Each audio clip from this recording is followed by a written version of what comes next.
Alright guys, it's time for the number 2, the second biggest mistake you could make in falling in love. Okay, we learned last week that your old brain is what ping ping ping when they see that person across the room. When you talk to that person, you feel really connected.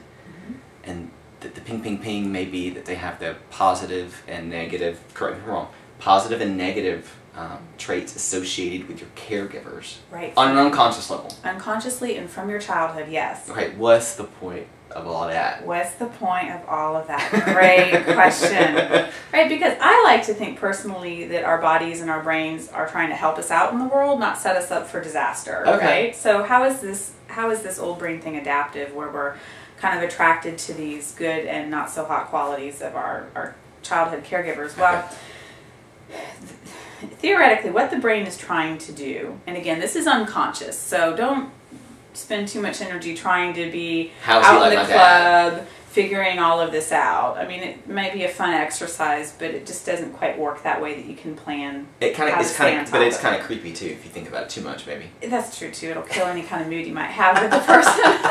But anyways, what the old brain is trying to do is it's trying, because it doesn't see very well. Remember the kind of like the old lizard eyes. It's kind of fuzzy, hazy vision here. Kind of like drunk goggles?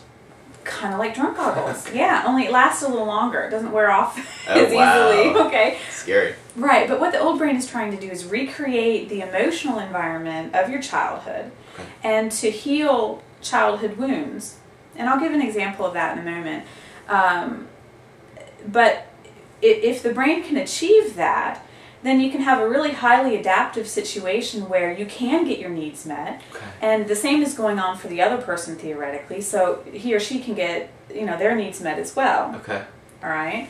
So there is some good that comes out of this whole choosing someone that's got the characteristics of your caregivers. Okay. There's another thing that is interesting too. I was in a social psychology class once, and I went to a big university, so there's like, 400 people in this auditorium. And the professor had his teaching assistants pass out little strips of paper to everybody. So all 300 or 400 people got a piece of paper. He said, open your piece of paper and read it, and if you agree with what it says, raise your hand. Well, the whole auditorium, everybody raised their hands. And so he went to one half and he said, okay, you people right here, what does your paper say? Yeah.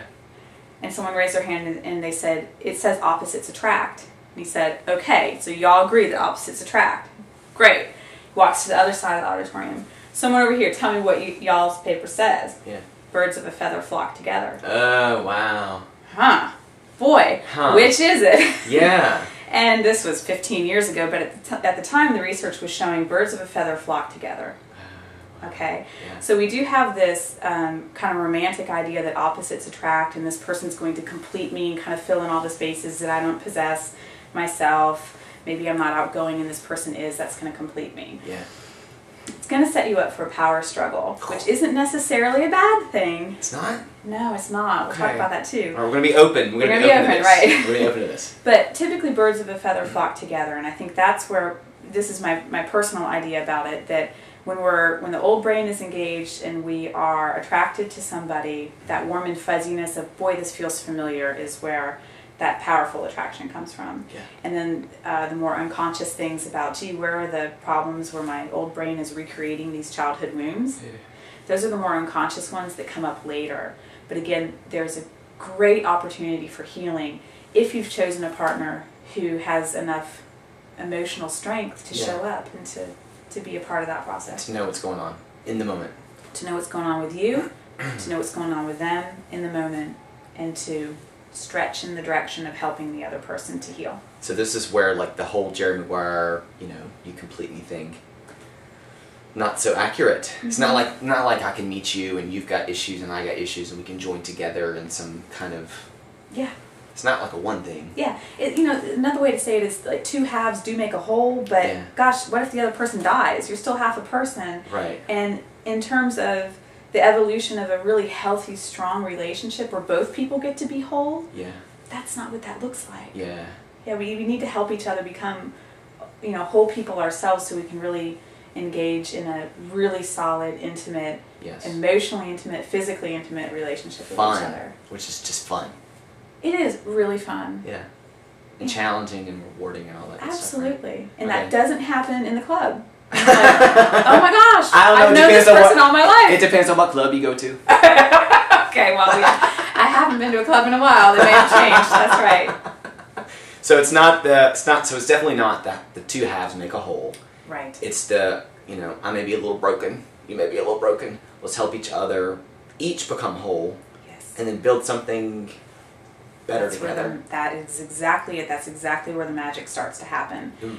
It doesn't happen though without a good deal of struggle, because remember, the old brain, all of this mate selection stuff Yeah. is largely unconscious. So you have to make it conscious, which is very painful.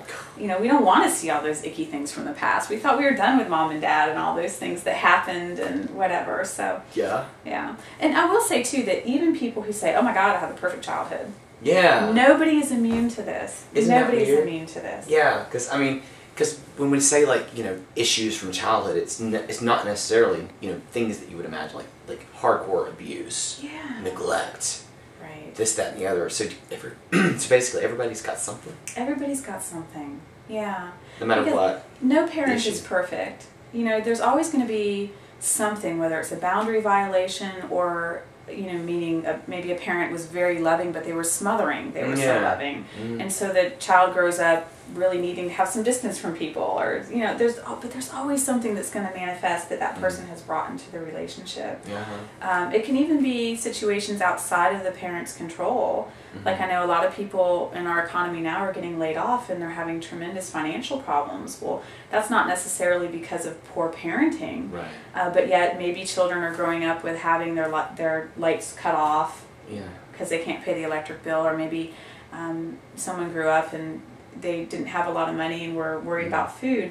Well, even if someone grows up to be very, very successful, Yeah. one of the issues that they can bring into the relationship is, oh my gosh, I'm very responsible with my money. Mm. Now, in terms of mate selection, they might be attracted to somebody with this opposites attract thing who's very generous, Mhm. who, takes them out to eat and spends money left and right. And that might be very attractive at first, but you fast forward 5 years and that's going to grate on that person's nerve, Yeah. because they're going to say, well, wait a minute, we have to clamp down and save our money, and what if the lights get cut off and all Yeah. that? Well, that's an example of one of those childhood wounds Yeah. where, Like a fear that's gonna. right, and it can either push the couple apart, like you're either with me or you're against me, so, That's usually what I say. yeah. Wow. I'm just kidding. Okay. How's that working for you, as Dr. Phil says? It's great. Yeah, it's great. But or people can become compassionate and see that, wow, this person has a core issue that they're very frightened about around Yeah. money, and it's not even the money itself. It's about protection. It's about security. Right. So when their partner can see that, they can become more compassionate and stretch in the direction of the other person. Gotcha. And then the person who has the security issues around money can begin to see, wow, my partner grew up in a different environment. Yeah. And this means something totally different to them. Maybe I can learn a way to stretch out of my very fearful place Right. to kind of meet them more in the middle In the around middle. this. And that takes it takes a lot of emotional strength to do that. But Wow. when you can do it, boy, you can really be in a partnership that way, instead of a antagonistic horn locking thing where it's like, either learn how to deal with money differently or I'm gone. Wanting.